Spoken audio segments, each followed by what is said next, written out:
ప్రజలారా వినరండి ఈ సత్య సువార్త. ప్రభు అయిన యేసుక్రీస్తు వారి యొక్క నామములో మిమ్మల్ని అందరినీ ప్రేమతో ఈరోజు ఈ సత్య సువార్త అనే ఈ కార్యక్రమానికి ఆహ్వానాన్ని తెలియజేస్తూ ఉన్నా. ఆ మధ్యలో ఒకరోజు నా యొక్క చర్చిలో నేను ఒక కార్యక్రమాన్ని పెడుతూ ప్రజలను ఆహ్వానించాను. రండి, ఇశ్రాయేలీయుల యొక్క చరిత్ర తెలుసుకుందాం రండి అని ఆహ్వానించాను. చాలామంది బిడ్డలు వచ్చి ఉన్నారు. చరిత్ర చక్కగా వివరించాను. దాదాపు ఒక 2 గంటల పాటు ఇశ్రాయేలీయుల యొక్క చరిత్ర వివరించడానికి దేవుడు కృప చూపించి ఉన్నారు. అప్పుడు నాకు అనిపించింది, ఏదో నా దగ్గరికి వచ్చే బిడ్డలకి నేను కొంత విషయం చెప్పేటిదే కాకుండా మనం ఇలాగున మన ఆరాధన టీవీ ఛానల్ ద్వారా అనేక సార్లు ఇజ్రాయెల్ దేశానికి వెళ్ళొచ్చి ఉన్నాను కనుక ఆ ఇశ్రాయేలీయుల యొక్క చరిత్ర మన బిడ్డలకు కూడా తెలియచేస్తే బాగుంటుంది, ఆరాధన వీక్షకులందరికీ మనం తెలియచెప్తే బాగుంటుంది అనే ఆశతో ఈరోజు నేను మీ ముందుకు వచ్చి చెప్తూ ఉన్నాను. ప్రభుత్వమైతే ఒక్కొక్క అంశముగా కొన్ని వారాలు మీతో నేను పంచుకుంటాను. ఈరోజు నేను మీతో పంచుకున్న అంశం ఏమంటానంటే, అసలు ఇశ్రాయేలు అంటే ఏమిటి? ఇప్పుడు మనకు తెలిసిన ఇజ్రాయేలు అది దేశం, ఇజ్రాయేల్ అనేటువంటి ఒక దేశం. ఒకప్పుడు ఇదే ఇజ్రాయేల్ భూభాగం 10 గోత్రాలు కలిపితే ఇజ్రాయెల్ అనే పేరుతో ఉండి ఉన్నారు. మిగిలిన 2 గోత్రాలు యోధియా అనేటువంటి ఒక ప్రాంతంగా ఉంచబడి ఉన్నది. అనగా ఇప్పుడున్న ఇజ్రాయెల్ భూభాగంలో దిగువలో సౌత్లో ఉండినటువంటి ఒక భూభాగం యోధియా అని, నార్త్ ఉత్తరంలో ఉన్న భూభాగం, మధ్యలో ఉన్న భూభాగం కలిపితే అది ఇజ్రాయెల్ అని సొలొమోను తర్వాత 2 రాజ్యాలుగా ఏర్పడి ఒకటి ఇజ్రాయెల్, ఒకటి యోధియా అనే రాజ్యం. సో మనకు తెలిసింది అదేనా? ఇంకా వెనక్కి వెళ్ళాలి. వెళితే మనకు తెలిసేటువంటి ఒక విషయం ఏంటంటే, ఒక వ్యక్తి యొక్క పేరు ఇశ్రాయేలు అనే పేరు. సో ఆ వ్యక్తిని గురించిన విషయానికి వస్తే ఇంకా కొంచెం లోతుగా నేను తీసుకొని వెళ్ళాలని ఆశపడుతూ ఉన్నాను. కోర్స్ క్రైస్తవ సమాజానికి తెలియని చరిత్ర ఏమీ కాదు. సండే స్కూల్ అప్పటి నుంచి కూడా మనకు చెప్పబడుతున్నటువంటి ఒక విషయాలే. కానీ ఒక అంశముగా చెప్తున్నాను కనుక అందరూ మనం నేర్చుకోవడానికి వీలవుతుంది అనే ఉద్దేశంతో ఒక పాఠ్యాంశంలాగా నేను మీతో ఈ మాటలు పంచుకుంటూ ఉన్నా. స్పిరిచువల్గా మనకు కావలసిన మేలులు ఇందులో కూడా ఉంటవి.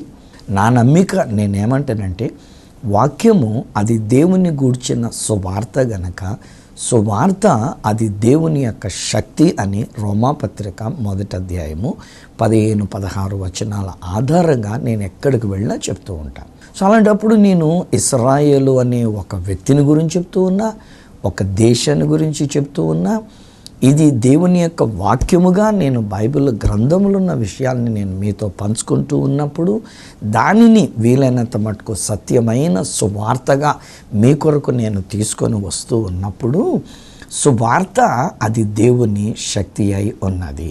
ఈరోజుని నేనంటా స్నేహితులరా, మీకు ఒకవేళ ఒక వ్యాధి బలహీనత ఏదైనా ఉంది, ఆ బలహీనత గురించి నేను చెప్పకపోయినా ఈరోజుని ఒకవేళ మీ జీవితంలో మీకు ఒక ఆర్థిక ఇబ్బందులు ఉన్నాయి, నలిగిపోతూ ఉన్నారు, ఆ ఇబ్బందులను గురించి నేను ఎత్తకపోయినా మనం ఎప్పుడైతే ఇశ్రాయేలు అనే విషయాలని గురించి మనం వింటూ ఉంటామో ఆటోమేటిక్గా అందులో ఉన్న దేవుని యొక్క శక్తి మీకు కావలసిన స్వస్థతనిస్తూ ఉంది.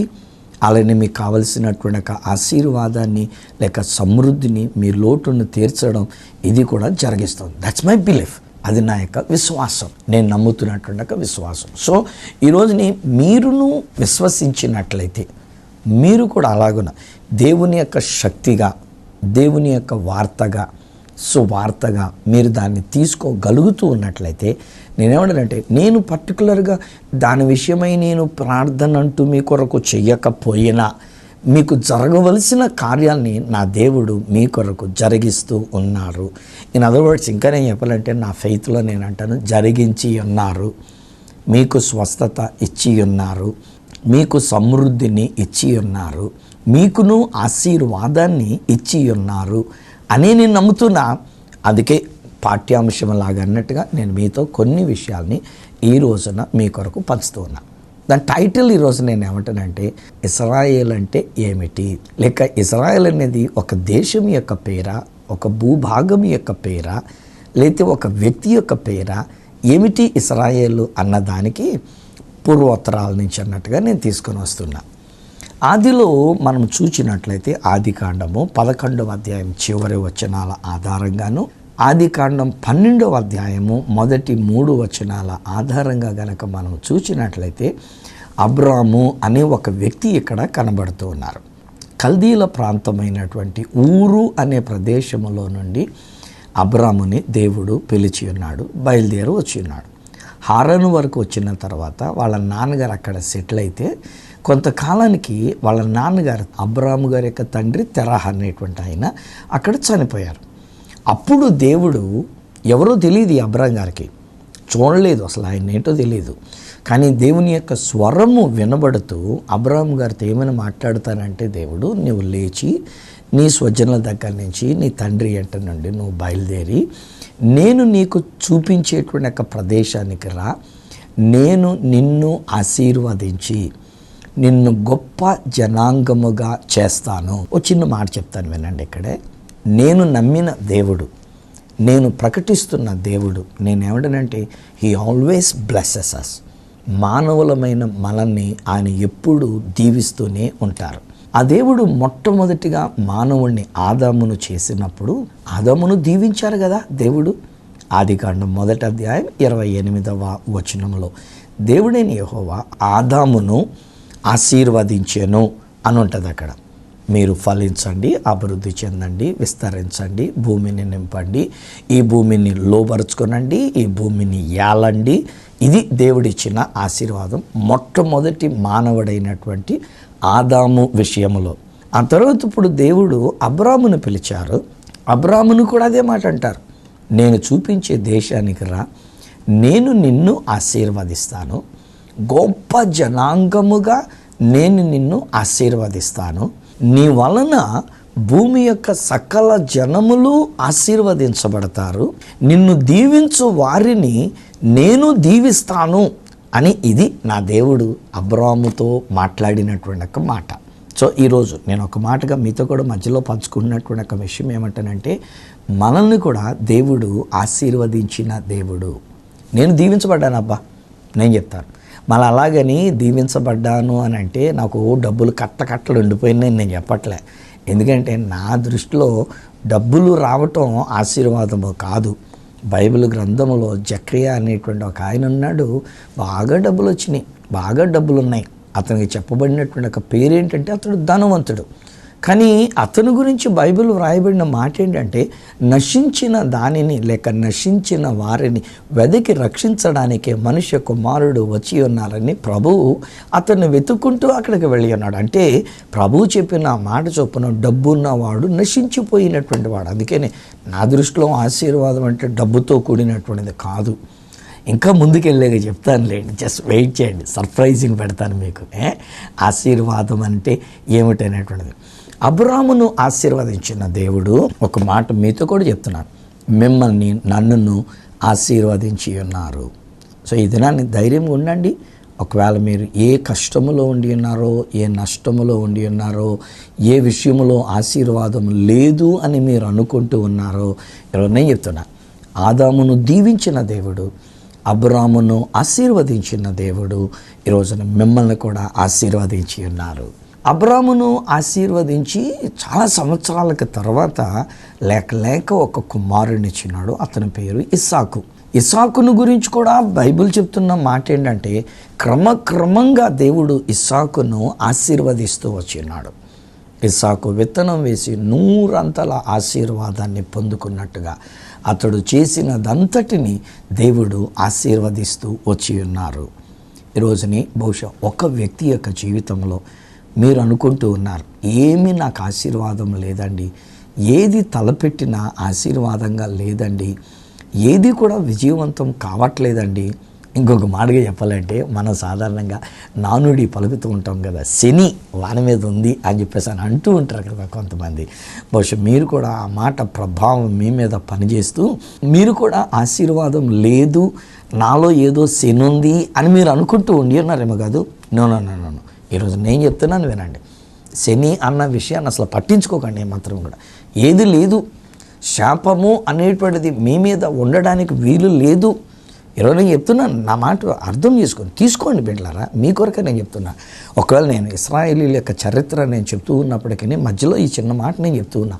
ఎందుకంటే నా మాట వింటున్న వాళ్ళు ఒకరు, బహుశా ఎంతమందిలో ఒకరు మీరేమనుకున్నారంటే, నాకు ఏది విజయవంతం కావట్లేదండి, నా జీవితంలో ఆశీర్వాదం అనేటువంటిదే లేదండి, అన్నీ నష్టపోతూ ఉన్నా, అన్నీ పోగొట్టుకుంటూ ఉన్నా, నాకంత శాపమే తప్ప నాకు ఆశీర్వాదం లేదు అని మీరు అనుకున్నారు కదా. ఒకరు, ఎంతమందిలో చాలామంది చూస్తున్నారు నా కార్యక్రమాన్ని, కానీ అందులో ఒకరు మీరు ఆ ఒక్కరి కొరకు నేను ఇక్కడ ఆఫ్ చేసి మరీ నేను మీతో చెప్తున్న మాట ఏంటంటే, అలాంటిది ఏం లేదబ్బా, మీరును దీవించబడ్డారు. దేవుడు మిమ్మల్ని కూడా ఆశీర్వదించి ఉన్నారు. ఆశీర్వదిస్తారు కాదు, నేను సువార్తగా చెప్తున్నప్పుడు నేను నేర్పిస్తున్న మాట ఏమంటానంటే, దేవుడు ఆశీర్వదిస్తారు అనేది సువార్త కాదు, ఆశీర్వదించి ఉన్నారు అనేది నేను ప్రకటించే సువార్త. ఆనాడు ఆదామును ఆశీర్వదించిన దేవుడు, అబ్రాహామును ఆశీర్వదించిన దేవుడు ఇస్సాకును ఆశీర్వదించి, ఇస్సాకుకు 2 కుమారులను ఇచ్చినారు. పెద్దవాడు యాషావు, చిన్న ఆయన పేరు యాకోబు. ఇప్పుడు దేవుడు మళ్ళీ అందులో యాకోబును స్పెషల్గా ఆయన ఆశీర్వదించినారు. అందుకని తండ్రి దగ్గరికి వెళ్ళి తండ్రి దగ్గర ఆశీర్వాదాలను తీసుకున్నాడు యాకోబు.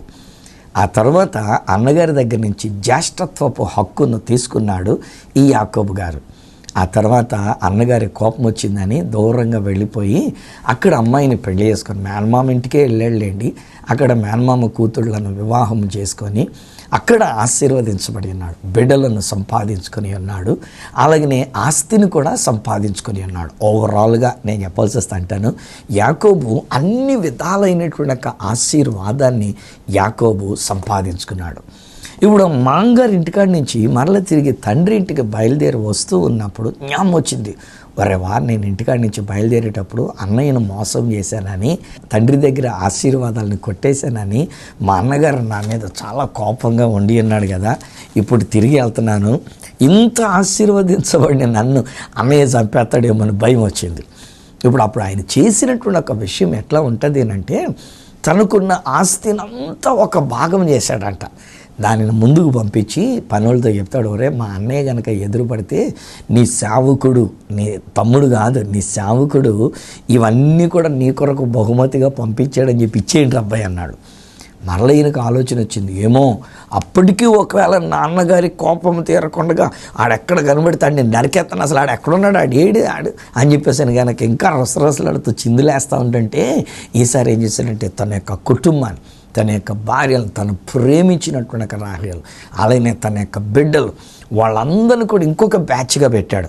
ఈసారి పనులతో అంటాడు, వీళ్ళని కూడా ఇచ్చేయండి మా అన్నయ్యకి, నా కుటుంబాన్ని అంతా ఇచ్చేసాడు మా అన్నయ్యకి, ఆయన అప్పుడైనా ఏమైనా శాంతిపరచబడతాడేమో అని చెప్పేసి ఆయన పంపించేశాక బైబిల్ గ్రంథంలో వ్రాయబడిన మాట ఏమిటంటే, ఇప్పుడు అన్నీ పంపేసిన యాకోబు ఒక్కడుగా మిగిలిపోయాడంటండి.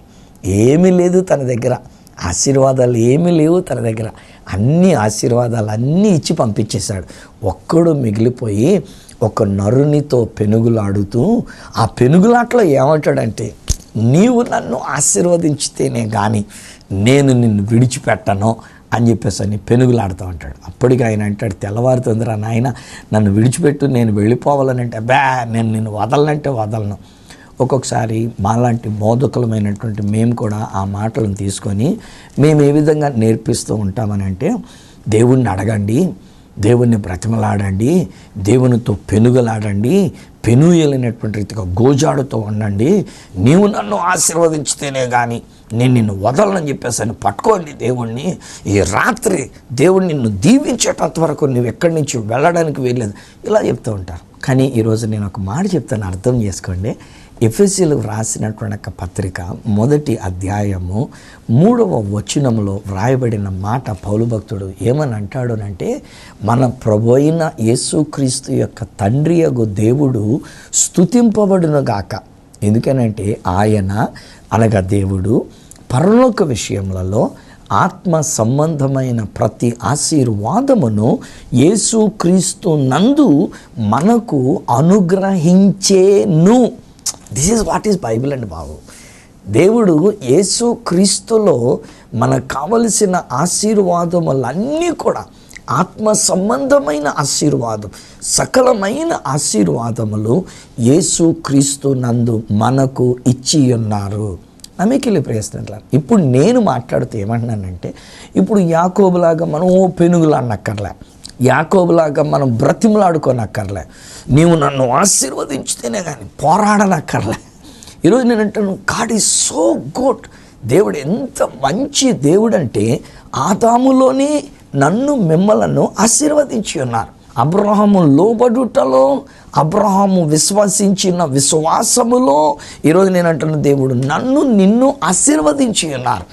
యేసుక్రీస్తు నందు దేవుడు మిమ్మల్ని నన్ను ఆత్మ సంబంధమైన ఆశీర్వాదములతో మనలను దేవుడు ఆశీర్వదించి ఉన్నాడు. ఈరోజు మనం చేయాల్సిన విషయం ఏంటి? దేవునికి స్తుతి ఆగమ చెల్లించుకోవాలి.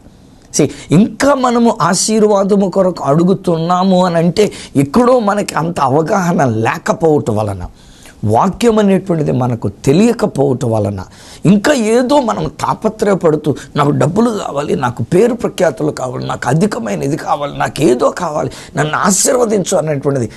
దేవుడు అంటాడు, అరే యేసుక్రీస్తు నందు ఆత్మ సంబంధమైన ఆశీర్వాదం నీకు ఇచ్చేసాను రా బాబు అని చెప్పేసి అని ఇది దేవుడు చెప్తున్నమాట. అందుకు మనం చేయగలిగింది ఏంటంటే ఆ దేవునికి స్తుతి ఆగమించాలి. That is faith. అదే కదా విశ్వాసం. అదే కదా గలతీయులకు రాసినటువంటి ఒక పత్రికలో కూడా ప్రభువారు అబ్రాహామును గురించినటువంటి ఒక విషయంలో మనతో మాట్లాడుతూ పౌలు భక్తుని ద్వారా చెప్తున్నటువంటి ఒక మాటలు ఏంటంటే, నీ అందు భూమి మీద ఉన్నటువంటి ఒక సకల జనములు ఆశీర్వదించబడినట్లుగా ఆ ఆశీర్వాదపు సువార్త అబ్రహామునకు ముందుగా ప్రకటించారంట. ఏమిటి ఆశీర్వాదం అని అంటే, అబ్రహామునకున్న విశ్వాసము వంటి విశ్వాసమును మనము కలిగి ఉండటం వలన అన్యజనులు నీతిమంతులుగా తీర్చబడుదురని. నేను అన్యజనుడిని, ఇశ్రాయేలుని కాను. అలాంటి అన్యజనుడనైన నన్ను ఈరోజు నా దేవుడు ఏమన్నాడంటే, నీతిమంతునిగా ఆయన నన్ను తీర్చి ఉన్నాడు. ఇదండి బాబు నిజమైన ఆశీర్వాదం. ఇదండి అసలైనటువంటి ఆశీర్వాదం. ఏం జరిగింది అక్కడ? యాకోబు దేవునితో నరునితో పెనుగులాడుతూ ఆయన అడుగుతున్న మాట ఏంటంటే, నీవు నన్ను ఆశీర్వదించితేనే కానీ నేను నిన్ను విడిచిపెట్టను. అప్పుడు ఆ యొక్క పెనుగులాడబడుతున్న వ్యక్తి ఈ వ్యక్తితో మాట్లాడతాడు, నీ పేరేం పేరు అని అడిగినప్పుడు, వాస్తవానికి తండ్రి దగ్గరికి వెళ్ళినప్పుడు యాకోబయ్యుండి యాషోవుని చెప్పుకుని ఉన్నాడు. ఆ తండ్రి తడుములాడుకుని కళ్ళు కనబట్టలేదు కనుక తడుములాడినప్పుడు, అరే చూడబోతే యాషోవులాగా వెంట్రుకలు ఎక్కువే కనబడుతూ ఉన్నాయి, ముద్దు పెట్టుకుంటాను రా నాయనా అని ముద్దు పెట్టుకున్నప్పుడేమో ఇది యాకోబు యొక్క వాసనలాగా అనిపిస్తుంది. సరేలే, ఇంక ఏదైతే నేను అడిగిన ప్రకారంగా నాకు ఈ ఆటమాసం తెచ్చాడు కనుక తినేసి ఈ యాకోబుని అన్ని దీవెనలతో దీవించేశాడనమాట ఈయన. అప్పుడు యాషోవు అని చెప్పాడు ఈయన. కానీ ఇక్కడ ఈ దేవుని దగ్గర పెనుగులాడుతూ ఉన్నప్పుడు తన యొక్క పేరు, ఆ పేరులో కూడానండి దాని యొక్క భావము, దేవుని యొక్క వాక్యం చెప్తున్న మాట ఏంటంటే, మోసగాడు అని అర్థం ఇచ్చేటువంటి యొక్క పేరు యాకోబు అన్న మాటకు అర్థం. యాకోబు మోసగాడు అని నేను అనలేను, ధైర్యం చేసుకొని అంత గట్టిగా ఈయన మోసగాడు, యాకోబు ఇలా మోసం చేశాడు తత్తేరే అని చెప్పేసి నేను అన్నాను. ఈవెన్ ఆ తల్లిగారు కూడా చేసినటువంటి ఒక విషయంలో తల్లి కూడా మోసం చేసింది అని నేను అనలేను. ఎందుకనంటే ఆ తల్లితో కూడా దేవుడు మాట్లాడుతున్నప్పుడు చెప్తాడు కదా, నీ కడుపులో 2 జనాంగములు ఉంటే పెద్దవాడు చిన్నవాడికి దాసుడు అవుతాడు అనేటువంటి రీతిగా చెప్పబడిన మాట బహుశా ఆ తల్లి మనసులో పెట్టుకుని యాకోబుని తీసుకొని వెళ్ళింది తండ్రి దగ్గరికి. ఆ తండ్రి యొక్క దీవెనలు పొందుకోవడానికి బహుశా అది నేను అనుకుంటున్నాను దేవుని యొక్క సంకల్పం. సో యాకోబు తండ్రి చేత దీవించబడ్డాడు, మామగారింటి దగ్గర దీవించబడ్డాడు. ఇప్పుడు ఒక నరునితో పెనుగులాడుతున్నప్పుడు మాత్రం తన పేరు యాకోబు అనే పేరు చెప్పి ఉన్నాడు. అక్కడ బైబిల్లో వ్రాయబడిన మాట ఏంటంటే, దేవుడైన యెహోవా లేక దేవుడు లేక పెనుగులాడబడుతున్నటువంటి ఒక వ్యక్తి ఇతన్ని ఇక మీదట నీ పేరు ఇశ్రాయేలు అని పిలువబడుతుంది కానీ మోసగాడని అర్థం ఇచ్చి ఆ పేరుతో నువ్వు పిలువబడవు అని చెప్పి అక్కడ అతనిని ఆశీర్వదించాను. ఇది అక్కడ ఉన్నమాట. సో ఇప్పుడు నేను చెప్తూ ఇశ్రాయేల్ అంటే ఏంటి అనే ఒక ప్రశ్న గనక వేస్తే నేను ఏమంటానంటే, ఇశ్రాయేలు యాకోబునకు పెట్టబడిన మరి ఒక పేరు. అది కూడా నేను ఏమంటానంటే దేవుడు ఆశీర్వదించి పెట్టినటువంటి ఒక పేరు ఇశ్రాయేలు అనేటువంటి ఒక పేరు. ఒక వ్యక్తి యొక్క పేరు, ఆశీర్వదించబడిన పేరు, దేవుడు ఆశీర్వదించి పెట్టినటువంటి ఒక పేరు, యాకోబునకైనటువంటి మరి ఒక పేరు ఇశ్రాయేలు. ఇప్పుడు ఒక చిన్న మాట చెప్తారు. ఒకవేళ యాకోబు విషయంలో మనం ఆలోచన చేస్తే ఇన్ని ఆశీర్వాదాలను కలిగినటువంటి యాకోబు ఇంకేం ఆశీర్వాదము కావాలని కోరి ఉన్నాడు అని ప్రశ్న వేసుకుంటే, ఈరోజు నేను ఇవ్వగలిగిన వెర్షన్ ఏమంటానంటే, ఆ రోజుల్లో లేకపోతే ఏదైనా పేరు బైబిల్ గ్రంథంలో కూడా పెట్టబడినప్పుడు ఆ పేరు ఆ వ్యక్తి యొక్క జీవితాన్ని తెలియచేస్తున్నటువంటిది. యాకోబు అంటే మోసగాడు అని అర్థం ఇచ్చేటువంటి ఒక పేరు, అది వినబడుతున్నటువంటిది. అబ్రాహాం అంటే గొప్ప తండ్రి, అబ్రహాము అంటే జనములకు తండ్రి అనేటువంటి ఒక పేరు దేవుడు పెట్టినటువంటి ఒక పేరు. అబ్రహాము అనే అనే అక్షరముతో కలిపి పెట్టినటువంటిది. సో అలాగే ఇప్పుడు ఇతనికి ఇశ్రాయేలు అనేటువంటి ఒక పేరు పెట్టబడినప్పుడు దాని భావం ఏంటంటే, ఇక నీవు మోసగాడివి కావు, మోసము చేత ఆశీర్వదించబడిన వ్యక్తివి కావు, దేవునితోనే పోరాడి పెనుగులాడి నువ్వు విజయాన్ని నువ్వు దీవించబడిన వ్యక్తివి ఇశ్రాయేలు. ఈ విషయంలోనికి వచ్చినప్పుడు అండి, సంఖ్యాకాండంలోనికి వెళ్ళిన తర్వాత 20, 21, 22, 23 ఆ అధ్యాయాల దగ్గర నేను గమనించినప్పుడు బాలాకు అనే ఒక ప్రవక్త ఉంటాడు.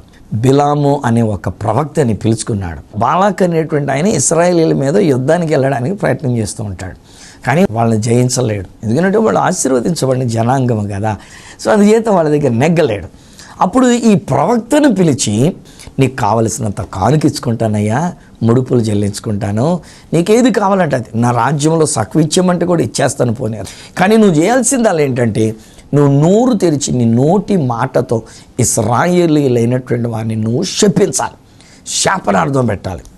అక్కడ అబ్రాము గారితో కూడా దేవుడు మాట్లాడుతున్నప్పుడు ఏమన్నాడు తెలుసండి? అబ్రామా, నేను నిన్ను ఆశీర్వదిస్తాను, నిన్ను అనేక మందికి ఆశీర్వాదముగా చేస్తాను, నీలో నుండి వచ్చినటువంటి వారు దీవెనకరంగా ఉంటారు అని చెప్పి అబ్రాముతో చెప్తూ చివర్లు అన్నాడు, నిన్ను దీవించే వారిని నేను దీవిస్తా, నిన్నెవరైనా దూషిస్తే కనుక వారిని నేను శపిస్తా అని చెప్పేసి అని అబ్రాముతో చెప్పాడు. అబ్రాములోంచి వచ్చినోడే ఇస్సాకు గారు, ఇస్సాకులోంచి వచ్చినోడే ఇప్పుడు యాకోబు, యాకోబుకే మరి యొక్క పేరు ఇశ్రాయేల్.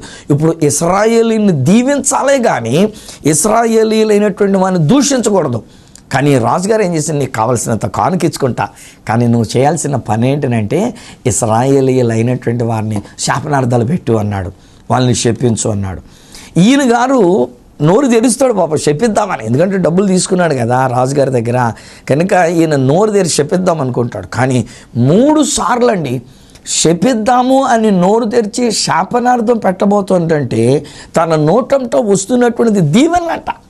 రాజుగారికి విస్తుపోయి ఆఫ్ చేసేటట్టు, ఇదేంటయ్యా బాబు ప్రవక్త, నిన్ను పిలిచింది వాళ్ళని శపించమని అంటే నువ్వు వాళ్ళని దీవిస్తూ వచ్చావు 3 సార్లు కూడా, నీకింత కానుకిస్తానన్నా, నీకు ఏదైనా ముడుపులు చెల్లించుకుంటానన్నా, ఆ ఇశ్రాయేలుని శపించమంటే నువ్వు దీవిస్తున్నావనంటే అప్పుడు ఆ ప్రవక్త ఈ రాజుగారికి మాట చెప్తాడు, అయ్యా దీవించమని నాకు ఆజ్ఞ ఆయను. సంఖ్యాకాండంలో చెప్పబడుతున్న మాట, ఇశ్రాయేలీయులను దీవించుట యెహోవా దృష్టికి మంచిదాయను, వాళ్ళని దీవించమని నాకు ఆజ్ఞ ఆయను. దేవుడి మాటకు లోబడాలా, నీ మాటకు లోబడాలా? నువ్వెంత కానుకిస్తే ఏంటి, నువ్వెంత విలువైనటువంటి డబ్బులు ఇస్తే ఏంటి, లేకపోతే నీ రాజ్యంలో సగం భాగం నాకు ఇచ్చేస్తే కూడా ఏంటి? దేవుని యొక్క ఆజ్ఞ ఏంటంటే ఇశ్రాయేలీయులను దేవుడు దీవించాడు, దీవించమని నాకు ఆజ్ఞ ఇచ్చి ఉన్నాడు. సో ఈరోజు నేను మీతో పంచుకుంటున్నటువంటి ఈ పాఠ్యాంశం ఏమంటానంటే, ఇశ్రాయేల్ అనే వ్యక్తి దీవించబడినటువంటి ఆయన. యాకోబు ఇశ్రాయేలుగా దీవించబడి ఉన్నాడు. ఇశ్రాయేలీయులైనటువంటి యాకోబు యొక్క వంశస్థులు వాళ్ళను దీవించబడినటువంటి వాళ్ళు, ఆశీర్వదించబడినటువంటి వారు. ఆ మధ్యలో ఒకసారి నేను టీవీ 9 వాళ్ళు ఇస్తున్నటువంటి ఒక విషయాన్ని కూడా నేను విని ఉన్నాను. అదేంటనంటే, ఏ విషయంలో చూడండి ఇశ్రాయేలీయులు యూదులైనటువంటి వాళ్ళే అన్ని రంగాల్లో కూడా నోబెల్ బహుమతులను పొందుకున్నటువంటి వాళ్ళు, అన్ని టెక్నాలజికల్గా మంచి జ్ఞానాన్ని కలిగినటువంటి వారు ప్రతి విధమైన ఆశీర్వాదములతో వారు ఆశీర్వదించబడి ఉన్నారు. ఈనాటి కూడా నేను ఆ దేశానికి నేను వెళ్ళినప్పుడు నేను చెప్పగలుగుతున్నటువంటి ఒక మాట ఏమిటంటే, ఇశ్రాయేల్ అనే మారు పేరు కలిగిన ఇశ్రాయేలీయులైనటువంటి వారు అన్ని విషయాలు చూడడానికి చిన్న దేశమైనా, బహు కొద్ది మంది జనాభా అయినా, జ్ఞానములోను అలాగనే యుద్ధ విషయములోను, అన్ని విషయాలు బలం విషయంలోనూ, ప్రతి విషయంలో కూడా దేవుడు వారిని ఆశీర్వదించి ఉన్నారు. ఇశ్రాయేల్ అంటే ఏంటన్నమాట? ఆశీర్వదించబడిన ప్రజలు. ఈరోజు బైబిల్ చెప్తున్న మాట ప్రకారంగా మనం కూడా ఏం చేద్దాం? దీవిద్దాం. అబ్బా, ఇశ్రాయేలీయులను దీవిద్దాం. దేవుని యొక్క వాక్యంలో ఒక మాట ఉంది, యెరూషలేమును మనం ప్రేమిద్దాం, ఇశ్రాయేలీయుల కొరకు మనం ప్రార్థన చేద్దాం. ఎవరైతే యెరూషలేముని ఇశ్రాయేలీయులను ప్రేమిస్తారో వారు వర్ధిల్లుతారని సెలవిచ్చిన రీతిగా ఈ రోజున మనము కూడా దీవించబడినట్లుగా వారిని దీవించి మనము ఆశీర్వాదాన్ని పొందుకుందాం. పరమ తండ్రి, మీకు వందనాలు. ఇశ్రాయేలీయులంటే ఏదో ఒక దేశం మాత్రమే కాదు నాయనా, ఇశ్రాయేలీయులంటే ఏదో ఒక జనాంగం మాత్రమే కాదు నాయనా. ఈ రోజున మేము నేర్చుకున్న ప్రకారంగా ఎంత పుట్టుపూర్వత్రాలు ఉన్నాయి నాయనా. ఎక్కడో అబ్రాహాము గారిని మీరు పిలిచారు, ఆయనకు ఆశీర్వదించి కొడుకునిచ్చారు, ఆయనను ఆశీర్వదించి యాకోబునిచ్చి ఉన్నారు, ఆయనను ఆశీర్వదించి ఇశ్రాయేలుగా చేసినారు. అబ్రాహాము గారితో మీరు చెప్పినట్లు నాయన వారిని మేము దీవించినప్పుడు మేము దీవించబడుతూ ఉన్నాం. ఇప్పుడు కూడా నీ బిడ్డలమైనటువంటి యొక్క నీ ప్రజలమైన క్రైస్తవులమైనటువంటి యొక్క మేమును ఈ విషయాల్ని తెలుసుకొని we only pray for Israelites. మళ్ళీ అలాగని ఏదో యుద్ధంలో వారికి విజయాన్ని ఇవ్వండి అని మేము అడగాల్సిన అవసరం లేదు. అని ఎందుకంటే ప్రపంచం మీద ఉన్నటువంటి మనుషులందరినీ కూడా మీరు దీవించిన దేవుడు. ఇశ్రాయేలీయులను కూడా నైనా ఒక టైం వచ్చినప్పుడు ఇశ్రాయేలీయులందరినీ రక్షిస్తానని మీరు సెలవిచ్చిన దేవుడు నైనా. కనుక మీకు వందనాలు, మీకు స్తోత్రాలు. ఇది ఒకటి మాకు తెలిసినంత మటుకు నాయన ఇశ్రాయేలీయుల విషయంలో కూడా నీ దీవెనలే మేము చూస్తున్నాం, ఆ దీవెనలే మేము పలుకుతున్నాం. భారతీయులమైనటువంటి మేమందరం దీవించబడినట్లుగా ఇశ్రాయేలీయుల విషయంలో దోషణ మాటలు పలకకుండా నాయన బిలాము నాయన పలకడానికి ప్రయత్నం చేశాడు కానీ మీరు పలకనివ్వలే. అలాగే మేము కూడా నైనా ఇశ్రాయేలీయులను మేము దీవిస్తూ మేము దీవించబడుతున్నాం. భారతీయులందరూ దీవించబడుతూ ఉన్నాం. మేమందరం ఇశ్రాయేలీయులతో స్నేహముగా ఉంటూ ఇశ్రాయేలీయుల పక్షముగా మీ కొరకు ప్రార్థన చేస్తూ వారిని దీవించండి అని చెప్పడంలో మేము దీవించబడుతూ యావత్ ప్రపంచమంతా దీవించబడినట్లుగా ఇశ్రాయేలీయుల యొక్క ఆశీర్వాదాన్ని అది మేము తీసుకుంటూ ఉన్నాం.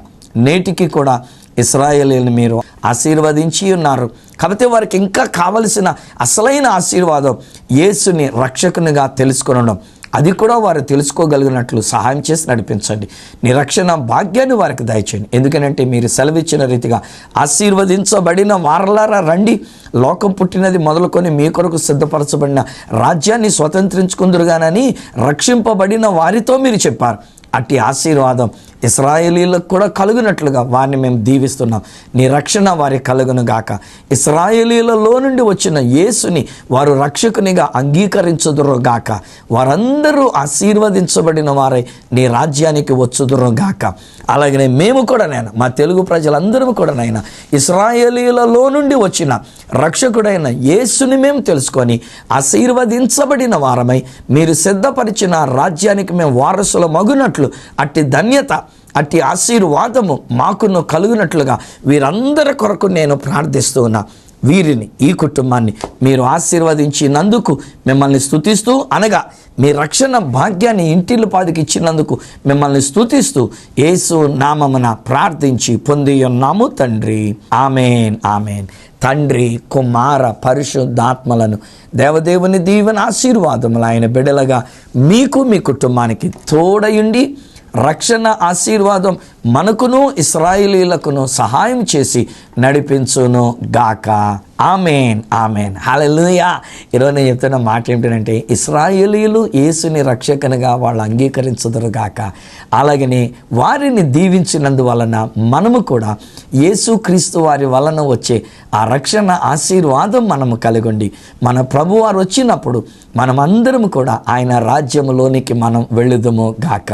ఈ విషయంలో మీరు పొందుకున్న మేలులు ఇంకా మీరు ఏదైనా తెలుసుకోవాలని అనుకున్నట్లయితే మమ్మల్ని సంప్రదించవలసిన మా చిరునామా ఈ సత్య సువార్త, సామర్లకోట 533440 కాకినాడ జిల్లా, ఆంధ్రప్రదేశ్. అడ్రస్ మరొకసారి చెప్తూ ఉన్నా, ఈ సత్య సువార్త, సామర్లకోట్ 533440 కాకినాడ డిస్ట్రిక్ట్, ఆంధ్రప్రదేశ్. అప్పటికి ఒకవేళ మాతో మీరు ఫోన్లో మాట్లాడాలని అనుకున్నట్లయితే మా ఫోన్ నెంబర్స్ 9848110907, 9440040992, 8143221122, 8885526766 మరియు 837444437. ఒకవేళ నాకు ఈమెయిల్ ద్వారా మీరు ఏదైనా చెప్పాలనుకుంటే నా ఈమెయిల్ ఐడి ఈ సత్య సువార్త @gmail.com. మళ్ళీ నెక్స్ట్ ప్రోగ్రాంలో మిమ్మల్ని కలుసుకొని మరొక అద్భుతమైన ఇశ్రాయేలీల యొక్క చరిత్రతో మీ ముందుకు వచ్చేటంత వరకు మిమ్మల్ని మనందరినీ ఇశ్రాయేలీలతో పాటు ఆశీర్వదించిన ఆ దేవాతి దేవుని చేతులకు మిమ్మల్ని అప్పగిస్తూ మీ దగ్గర సెలవు తీసుకుంటున్న మీ ప్రియ సహోదరుడు ఈ సత్య సువార్త రాజు.